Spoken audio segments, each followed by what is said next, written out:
Raising here on the steps of Seattle City Hall. My name is Brianna Thomas, and I'm very pleased to introduce to you Mayor Bruce Harrell.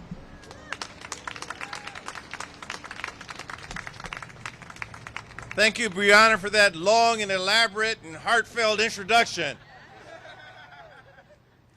I'm very excited to be here, recognizing that the LGBTQ plus community has always been, perhaps more visible in recent decades, but has always been a vital and integral part of this great Seattle community, leading the country on the issues of equality and inclusion, from discrimination and from bigotry. The institution of Pride Week began in 1973, the year I was born. Well, okay, I'm fibbing on that one. But it was born, the week was born in 1973, the first Pride Parade in 1977. The issues facing this particular community, the AIDS crisis of the 1980s, gave birth to outstanding organizations such as POCAN, the People of Color Against the AIDS Network, which now serves the BIPOC community on a variety of public health issues. Organizations like POCAN standing up for our youth and against inhumane practices such as conversion therapy in 2016. Now's where I riff, because when we talk about pride, it's not a selfish pride. It's a pride in who we are as a community. Who we are. We are capable of loving and being loved. We are worthy. We are proud. Now, I've had the fortune of coming in with several mayors in different cities in this country. The mayor of Cincinnati, Aftab Purevel, he took office the same day I did, and his team gets to go to the Super Bowl. They lost, but Cincinnati went to the Super Bowl. Michelle Wu, the mayor of Boston, she gets elected, and her team goes to the NBA. Of course, they're facing Golden State. That might be a different story. But I told them I have the best hand out of all these new mayors. And why? Because of this. Right here. That the LGBTQ plus community demonstrates the best in ourselves. Love, compassion, determination, courage, strength. All of those attributes that makes a city great. I have the best hand. It will even be better when we do get an NBA basketball team, by the way. That's a joke. But I have the best hand, and so I'm very, very proud to stand with my community today. And the best thing I could do is keep evangelizing the love from and to this community. That's the best thing I could do, and I'm humbled to be the mayor of such a great community. And having said that, and I know Monisha Harrell was cringing when I start to riff. Did I make it through, niece? All right. She's a tough one. I'm really happy to, again, introduce a member of the City Council, Councilmember Tammy Morales from District 2. Again, another champion and leader for human and social rights, fighting for her community, fighting for underrepresented groups. I present to you Councilmember Tammy Morales. Thank you very much, Mayor Harrell. Good morning, everyone. I want to thank you all for joining us as we commemorate the first day of Pride Month with the annual flag raising here at City Hall. It's important to note that Pride didn't start out as waving rainbow flags and parades. Pride was and is a display of resistance. Pride Month commemorates the Stonewall riots in New York City, a series of demonstrations led by Black and brown trans women in 1969. This catalyzed the LGBTQ movement, a struggle that is unfortunately ongoing today. And I say that because we are at a crisis point. With the recent leak about the Supreme Court's abortion ruling, it's clear that the right to privacy is at stake. And now more than ever, it's imperative that cities declare their intent to protect the rights of all of our neighbors, regardless of who they love or how they express their identity. I want to thank all of you, commissioners, for being here today. We know that since the start of 2020, across the country, more than 300 bills have been proposed to attack the trans community particularly, and the LGBTQIA community as a whole.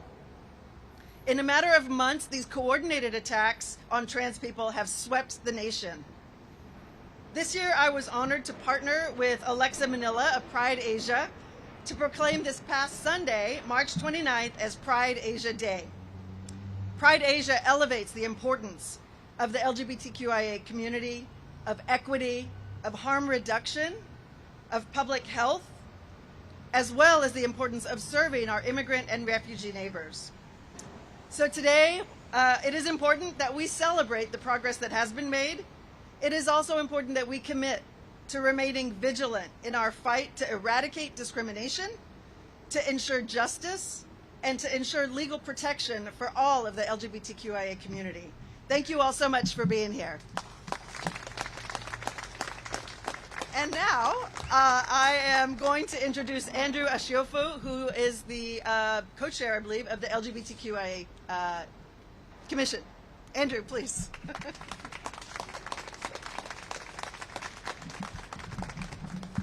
It's such an honor to be here.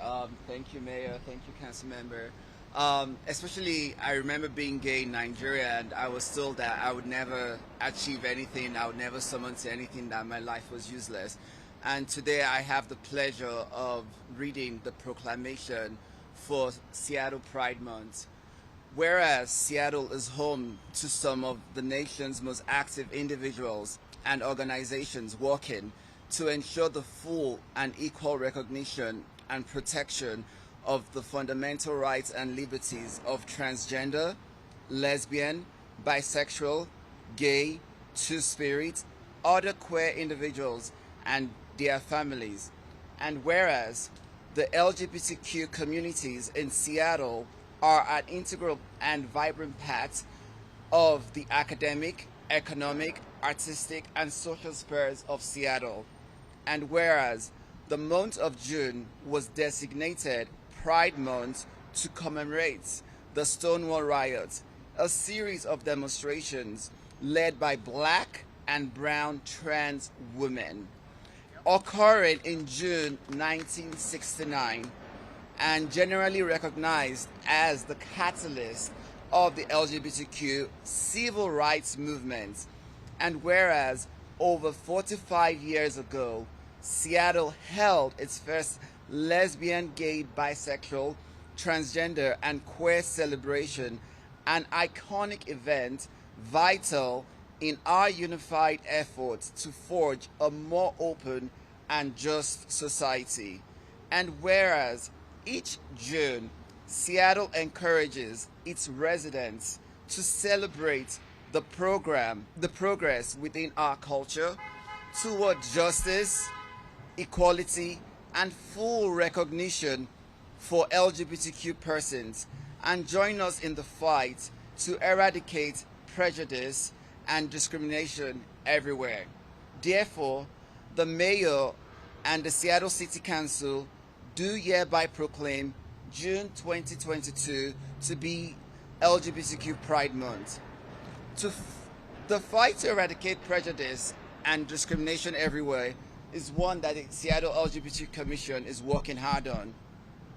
We invite the Mayor's Office and the City Council to partner with us to increase our community's access to high-quality medical care, housing, and safe communities. Data shows the members of the LGBT+ community are disproportionately impacted by poor mental and physical health care. For example, according to the 2015 U.S. Transgender Survey, trans people are 9 times more likely to have attempted suicide than the general population. our community and community partners, we call on them to increase funding for mental health services, housing, food, and queer community groups, and to develop plans to increase the community's competence among the city's healthcare providers. Lastly, the Commission appreciates the city's increasing investments in shelters and affordable housing. Homelessness is an issue close to our hearts due to its disproportionate effect on queer people, including queer youths.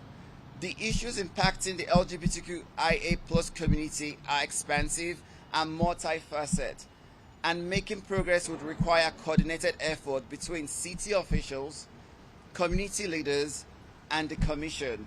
We invite the Mayor once more and the City Council to continue this conversation with us and create meaningful changes to our community.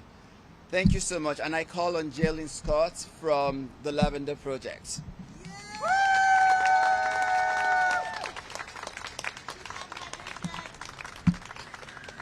It's good to be with you. I'm Jaelynn Scott, Executive Director of Lavender Rights Project. In this moment and this month, I live the Black trans ancestors who got us here. Many have spoken about them. The mothers of pride, parents of pride, fathers of pride, instigators of Stonewall, Compton Cafeteria, and other movements across this country. I honor all of our LGBTQ, Two-Spirit, and gender-diverse ancestors who were a steady hand of resistance that brought us our first wave, just the first wave of queer and trans liberation in this country. Together, let's remember them this month and be inspired by their stories, but let's also remember that we still have a long way to go. With the recent legislative and political attacks on trans youth, the use of trans bodies as a wedge issue by politicians, and the continued violence against trans people, especially Black trans women, I want to name how important this Pride this year, 2022, is. These attacks are coming for our youth, especially for Black trans girls and women, but they will not stop here. Let's not get it twisted. These attacks are attacks on all of our bodily autonomy. These attacks are intended as strategic disruptions to both LGBTQ and gender justice rights. These rights were hard-earned, and we are not just going to let them go. I ask us to remember that this Pride and every Pride following the uprising of the summer of 2020 will forever be tied with Black Lives Matter, a movement that was started and led by Black young people, many of who were LGBTQ.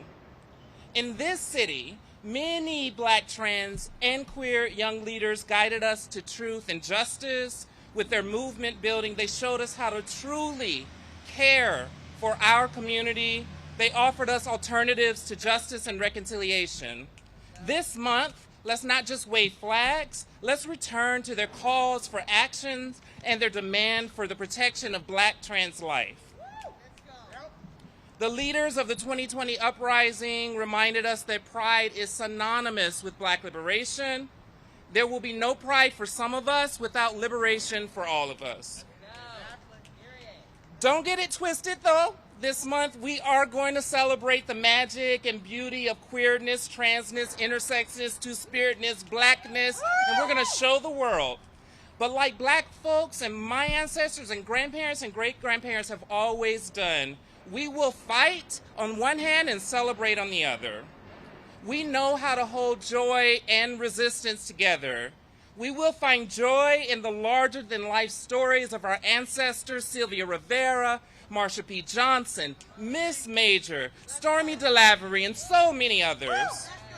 We, like them, will lead with our humor, our shade, our sass, and our creativity. However, in the refrains of our laughter, we will continue to organize and be ready to resist this current wave of transphobia and transmisogynoir facing our community.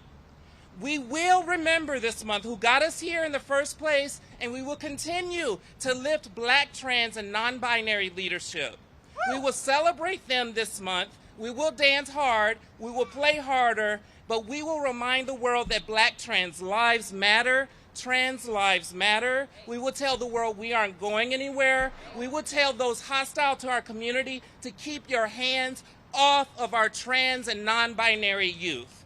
Let's celebrate today in the spirit of Mother Marsha, but let's resist also while we celebrate. Thank you.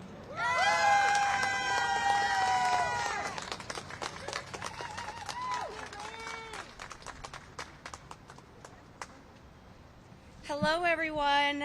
It's an honor to be here. My name is Jaimée Marsh. I use they, them pronouns, and I'm the executive director of FEEST. At FEEST, we create liberatory spaces for low-income and BIPOC youth to imagine and express the changes they want to see in their schools, while also building the power and skills for BIPOC youth to become decision makers over the health equity issues that impact them the most. We believe that youth should always be at the center of decisions that impact their lives, as they are the experts of their own experiences and hold the keys to solutions that will work best to address their needs. At FEEST, we know it's crucial to train young people in organizing skills so they can keep our collective movements for justice alive and growing for decades to come. Today, I want to elevate some of the lessons I've learned over the years of organizing with queer, trans, and BIPOC youth. These lessons guide my work, but also guide how I nurture myself and the people in my life. They help me think about how we hold complex feelings of celebration alongside our grief and outrage at ongoing current events. One of the first things that youth showed us during the pandemic is that we cannot carry on with business as usual, especially in times of great grief and loss. We need to pause and check in with ourselves and each other. We need to make sure that we are good and that our people are good. We need to prioritize our health and wellness so we can continue to fight for greater systemic change over the long haul. The mutual aid campaigns and the increased advocacy for increased mental health resources that resulted has reminded me of how BIPOC, queer, and trans communities have always taken care of each other. We have existed and persisted in resistance throughout history. When we live our truth, we make way for others to do the same. Among other gifts, we show the world how to love and collectively care for one another. The role of joy and celebration is often underrated in social movements. Organizing for systemic change takes years and even decades. So how do we sustain the energy we need to fuel our movements, especially amid unyielding intersectional crises? While there's not just one answer, I know that joy and hope are necessary to keep our movements viable. Last week, as I grieved for victims and families of Buffalo, Uvalde, and the ongoing violence against Black and trans communities, my hope was challenged to its core. It seemed like some divine intervention that I had the privilege of being mentored by an incredible organizer and author named Mariame Kaba. She's one of the most prolific thoughts on hope that I've ever heard. She said that hope isn't an emotion, it's a discipline. We must practice it every day. In FEEST organizing trainings, we talk about hope as a muscle. And like any muscle, hope must be exercised. While discussing how to cope with friends, I wasn't sure what I had to offer because I was deep in my own grief. But as we touched on the thought of losing hope, my muscle memory kicked in. My response was this: becoming bitter and becoming complacent is the antithesis of who we are.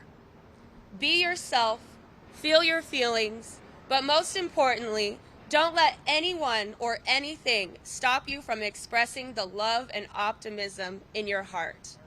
Your love is a gift.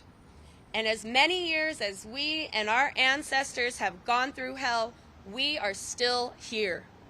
Keeping hope alive is not just who we are, it's what we do. Another lesson I've learned from youth is about centering radical joy. We find affirmation, connection, and joy in spaces that were not historically created for us, and this is a monumental act. Especially on this holiday of Pride, that is at times complex and sometimes co-opted. The ways we care for our community and envision a better future are the truth.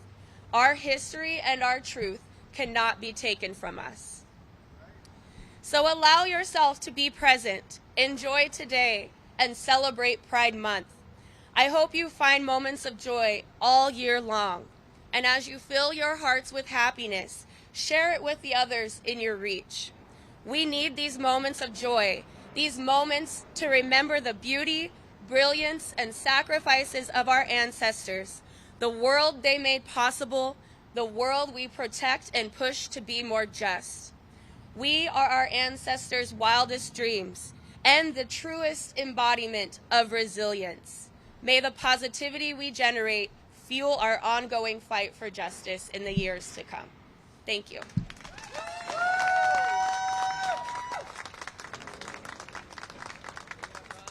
Thank you to those wonderful speakers. We will now commence with the raising of the flag, followed by closing remarks by Senior Deputy Mayor Monisha Harrell.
All right. Teamwork makes the dream work. First of all, I want to thank all of our speakers who joined us here today.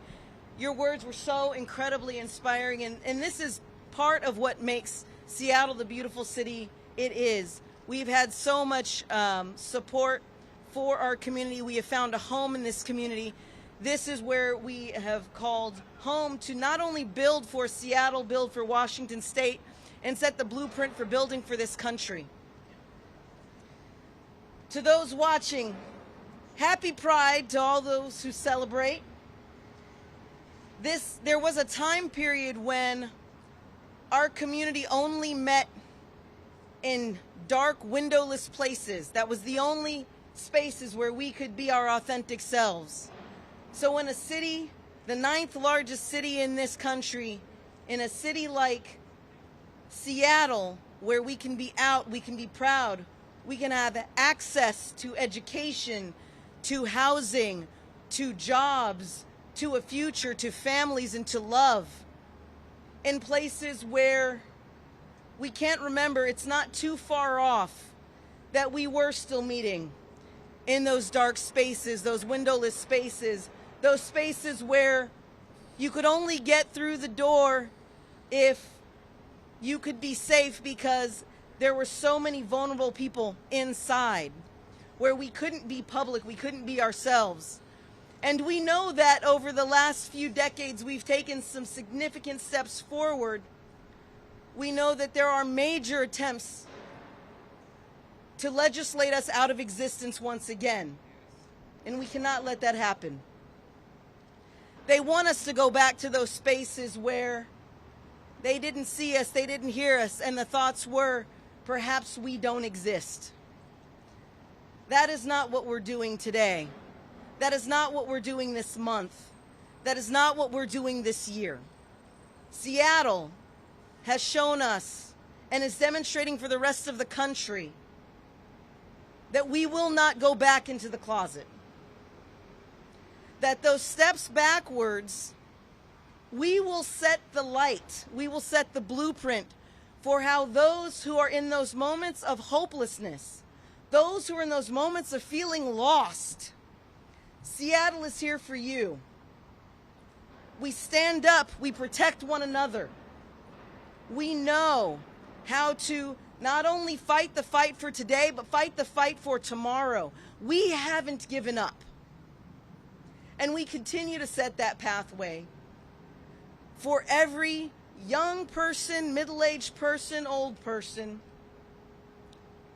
who sees what might be happening in their jurisdiction, in their local area, and saying, there is a place where hope lives, and that we can still find home and health and happiness being our authentic selves.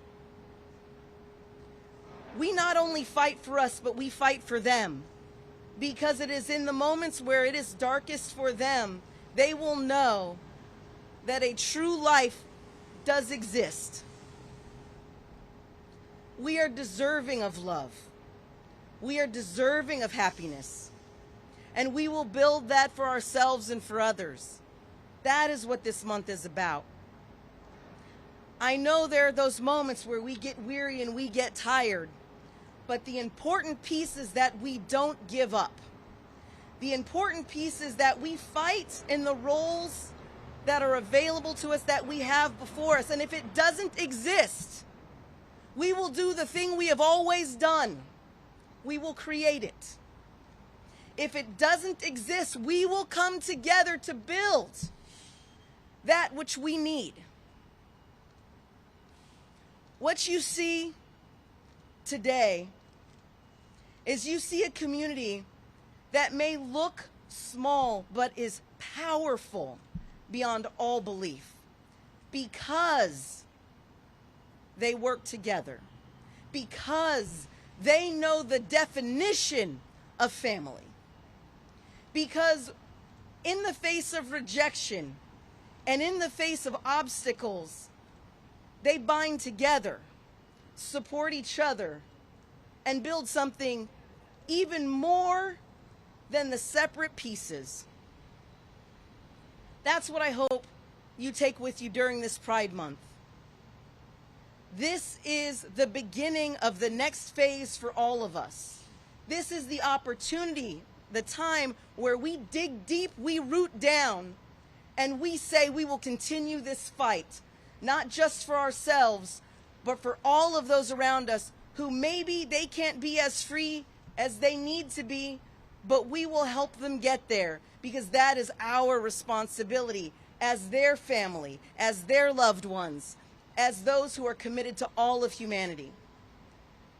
Thank you for joining us today. Thank you to our LGBTQ Commission. Thank you to our leadership. This is the beginning, and this is where we continue to fight. Thank you so much.